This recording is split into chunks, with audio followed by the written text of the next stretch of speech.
Presented by Atike Music. Mix Sujit Baba.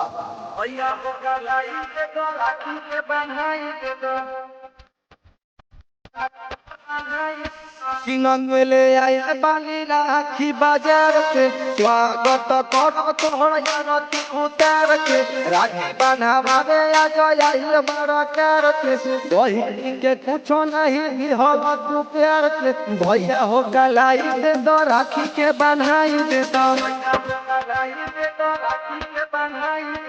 अपनी बनी दिया के कूड़ो धोआई दे दो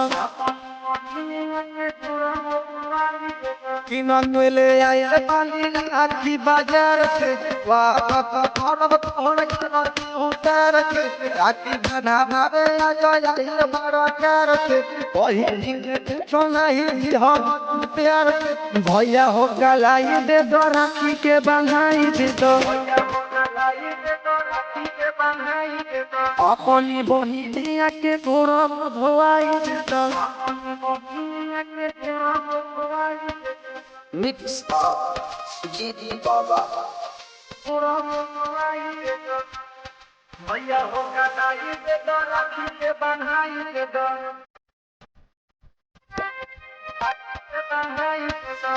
पे बहिना होई राखी के बान के भले की भैया होती तू सन के रक्षा बंधन के पाया के बाहर हो बहिनी पया सही बरसावत रहिया प्यार हो भैया हो गलाई दे दो राखी के बन्हाई दे दो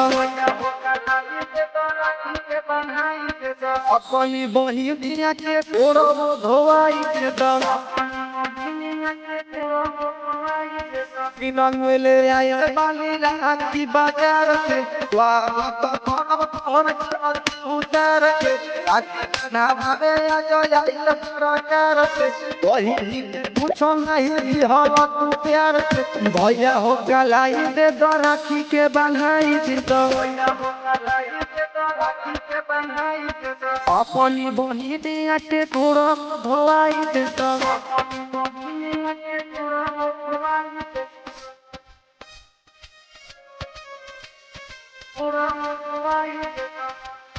भैया हो गलाई दे दो राखी के बन्हाई दे दो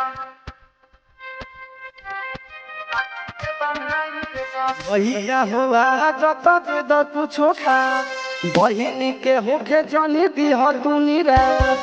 अमन में दोहरा दिया यारे आया दीनानाथ बिहार से होला भाई एक दिन भैया हो गलाई दे दो राखी के बन्हाई दे दो अपनी बनी दिया के कूड़ो धोआई दे दो किनले आया बाली राखी बाजार से स्वागत करो तोर आरती उतारके राखी बना भावे आज आइल बड़ करके बहिनी कुछो नहीं हो तू प्यार के भैया हो गलाई दे दो राखी के बन्हाई दे दो अपनी बनी दिया के कूड़ो धोआई दे दो जगदम्बा रिकॉर्डिंग स्टूडियो